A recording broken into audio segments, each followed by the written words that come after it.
आकृती क्रमांक 3 मध्ये जे होल स्पिंडलला होल दिलेले आहे त्यामध्ये टेपर की टाकून तो ड्रिल रिलीज करता येतो.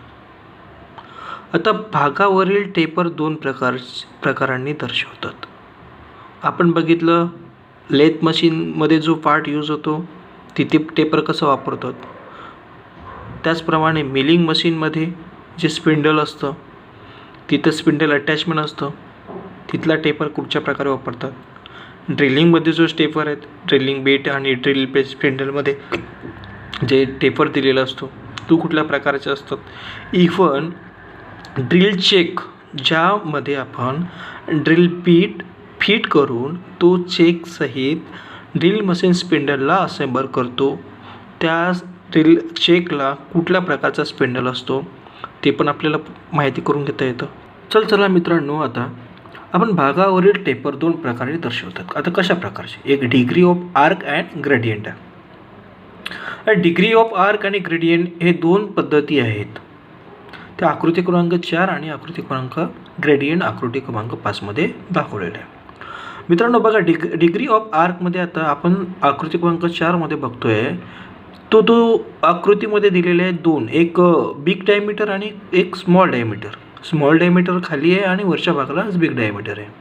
आणि बिग डायमीटरचा जो अँगल दिलेला आहे तो थीटा आहे आणि त्याचा हाफ अँगल जो दिलेला आहे θ/2 दिलेला आहे.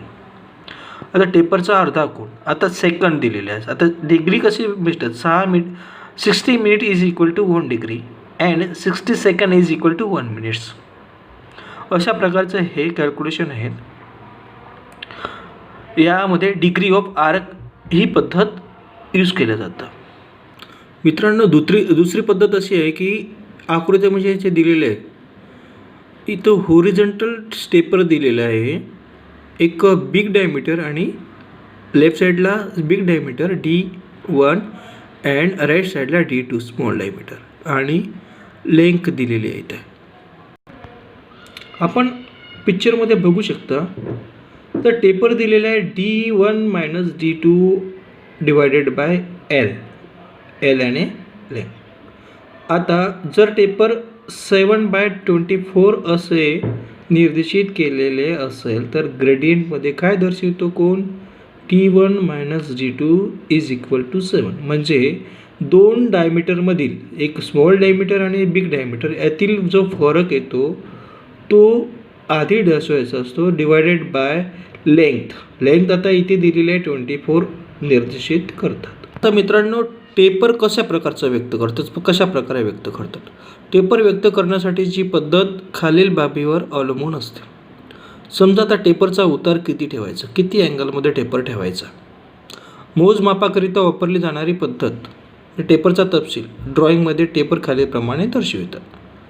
आता मोजमापकरिता वापरली कुठल्या पद्धतीने टेपर मोजायचा, कुठल्या पद्धतीने टेपरचा तपशील लिहायचा, ग्रेडियंट लिहायचा की डिग्री ऑफ आर्क लिहायचा, त्याप्रमाणे दोन, एक टेपरचा कोन आणि भागाचा आकधार. आता आकृती क्रमांक 6, 7 आणि 9 मध्ये आपण शिकूया. आता आकृती क्रमांक 6 मध्ये दाखवलेलं आहे बघा, θ आणि खाली L दाखवलेलं आहे. मित्रांनो ड्रॉइंगमध्ये आता अशा प्रकारचे टेपर शो करतात. आता आकृती क्रमांक 6 मध्ये आहेत बिगर डायमीटर, स्मॉलर डायमीटर आणि लेंथ. आकृती क्रमांक 7 मध्ये दिले आहे टेपर Y मिलीमीटर प्रति इंटू मिलीमीटर व्यासावर.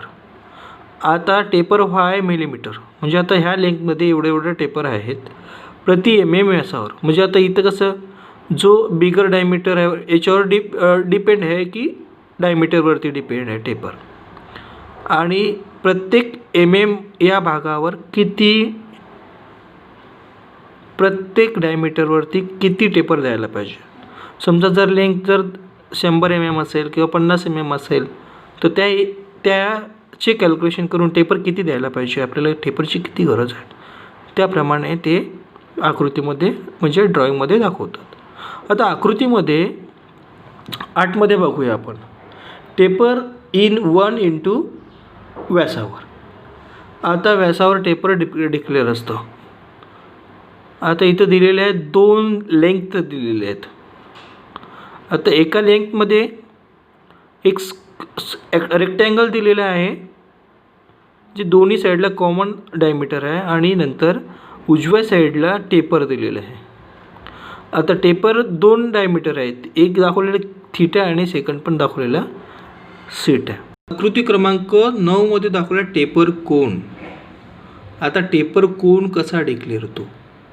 स्मॉल डायमीटरकडून बिग डायमीटरमध्ये. आता जर दोन्ही याचे जर पॅरलल जे आहे, ज्या दोन्ही साईड जे आहेत, थोडं राईट साईडला आपण जर दोन्ही बाजू डायमीटरच्या ज्या दोन्ही साईज आहेत त्या जर एक्सटेंड केल्या ॲज पर देअर लेंथ, तर कुठे ना कुठं राईट साईडला एका ठिकाणी दोन्ही बाजू जॉईन होतील. तिथे जो कोन तयार होतील तो कोन कुठला? टेपरचा. आता सेकंड आहे स्टँडर्ड टेपर्स. स्टँडर्ड टेपर्स कशासाठी वापरतात? टूल पकडण्याकरिता वापरले जाणारे टेपर. स्टँडर्ड टेपर कशाला म्हणून आपण? ज्या टेपरचा टूल पकडण्यासाठी वापर केला जातो त्यांना स्टँडर्ड टेपर असे म्हणतात. बरोबर. आता मशीनवर टूल पकडण्याकरिता 2 प्रकारच्या टेपरचा उपयोग होतो. एक सेल्फ होल्डिंग टेपर आणि एक दुसरा आहे सेल्फ रिलीजिंग टेपर कोन. सेल्फ होल्डिंग टेपर कोन म्हणजे एकदा फसवल्यानंतर ते ॲटोमॅटिक सेल्फ होल्डिंग होऊन जातात आणि सेल्फ रिलीजिंग कोन. सेल्फ होल्डिंग टेपर काय म्हणतात? आता सेल्फ होल्डिंग टेपर कशा प्रकारचा असतो? तर सेल्फ होल्डिंग टेपरमध्ये सेल्फ होल्डिंग टेपरचा कोन लहान असतो. जसं आपण मागच्या वेळेस ड्रिल बीटचा टेपर आणि स्पिंडलचा टेपर, त्याचा जो आहे त्याचा जो कोन आहे, स्पिंडल ड्रिलिंग मशीनचा स्पिंडल आणि ड्रिल बीटचा टेपर, याचा जो आहे ना लहान कोन असतो. याचा जो अँगल कसा असतो? लहान असतो. ह्या टेपरचा उपयोग फक्त ड्रिल मशीनमध्ये केला जातात.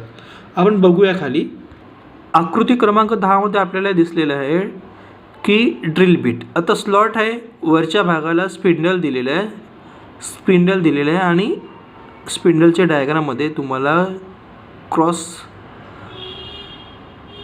व्ह्यू दिलेलं आहे. आता वर जिथं ड्रिल स्लॉट आहे तिथे आणि ड्रिल त्या टेपरमध्ये बसतो. हा टेपर होल आहे. स्टॅक स्पिंडलच्या सॅंकशी. आता हे ड्रिलच्या सॅंकवरील टेपर आहे आणि सॅंकवरील स्पिंडलच्या स्टॅक दिलेला आहे. स्टॅक जो दिलेला आहे तो वरच्या स्लॉटमध्ये जाऊन फिट बसतो. हा सेल्फ होल्डिंग स्टेपर आहे आणि याला जर काढायचं असेल तर स्टेपर कीच्या साहाय्याने आपण ते स्टेपर की त्या स्लॉटमध्ये टाकल्यानंतर वरून जर कुठल्या हातोडीच्या साहाय्याने किंवा काही छोट्या कुठल्या वस्तूच्या एकदम लाईटली वेट जरी मारलं तरी तो ड्रिल इझिली निघून जातो. परंतु ड्रिलिंग फंक्शनमध्ये तो ॲटोमॅटिक लूज राहत नाही, सेल्फ होल्ड होतो.